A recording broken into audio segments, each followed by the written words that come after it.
अस्सलामुअलैकुम व्यूअर्स। वजीर आलम शाह की हकीकत सुल्तान मसूद के सामने किस तरह आएगी? क्या कोशिश और तुर्गुत भी निकोला को शिकस्त दे सकेंगे?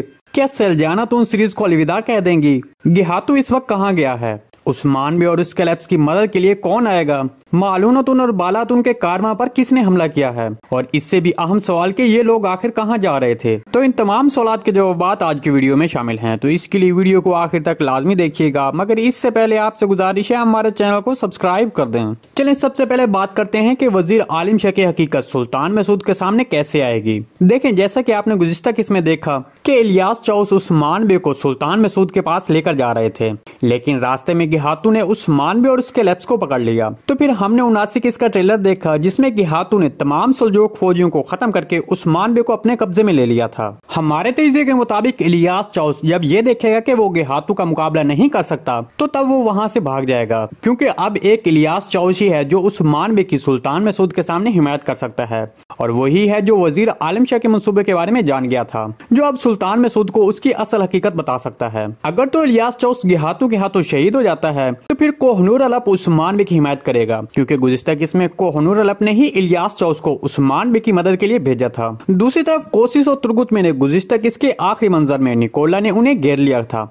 फिर हमने नए ट्रेलर में देखा कि निकोला ने तुर्गुत बे को नीचे गिराकर उसको मारने वाला था।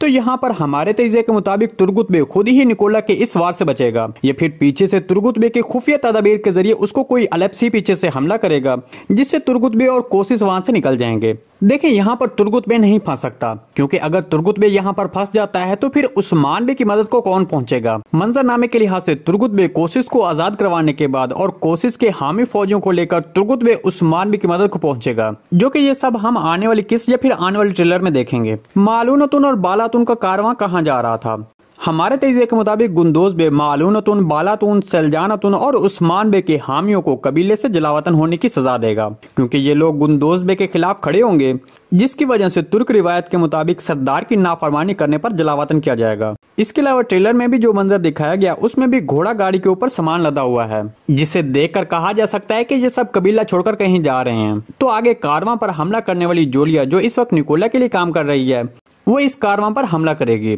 पहले मारी और फिर तुर्गुत बे का कोशिश को भी आजाद करवा लेने के बाद निकोला उस्मान बे को सजा देने के लिए इस कारवां पर जोलिया के जरिए हमला करेगा, जिसके बाद आपने फिर ट्रेलर में देखा कि इस हमले में सेल्जानातुन शदीद जख्मी हो जाती हैं। तो फिर क्या अब सेल्जानातुन भी सीरीज को अलविदा कह देंगी? तो इसका जवाब है फिलहाल ये किरदार सीरीज को अलविदा नहीं कहेगा, क्योंकि इस वक्त उस्मान बे की तरफ पहले ही बहुत मुश्किल सूरत हाल है और वो खुद मंगोलों के जाल में फंस चुका है। इसके अलावा तमाम तर मुश्किलात उस्मान बे की तरफ दिखाई जा रही हैं, जो कि शायकीन इस बात को ज्यादा देर तक देखना ना पसंद करेंगे, इसलिए जल्दी सीरीज का तवाज़ुन तब्दील होता दिखाई देगा। आपको इसके बारे में क्या लगता है? कमेंट सेक्शन में लाजमी बताइएगा। जी नाज़रीन, आज की वीडियो बस यहीं तक थी। उम्मीद आपको पसंद आई होगी। अगर हमारी वीडियो आप तक बर वक्त नहीं पहुंच रही तो बेल आइकॉन लाजमी प्रेस कर लें, ताकि हर आने वाली नई वीडियो की नोटिफिकेशन आप तक बर वक्त पहुंचता रहे। वीडियो अच्छी लगी तो इसको लाइक शेयर कर दें। मिलते हैं किसी नई वीडियो के साथ, तब तक के लिए अल्लाह हाफिज।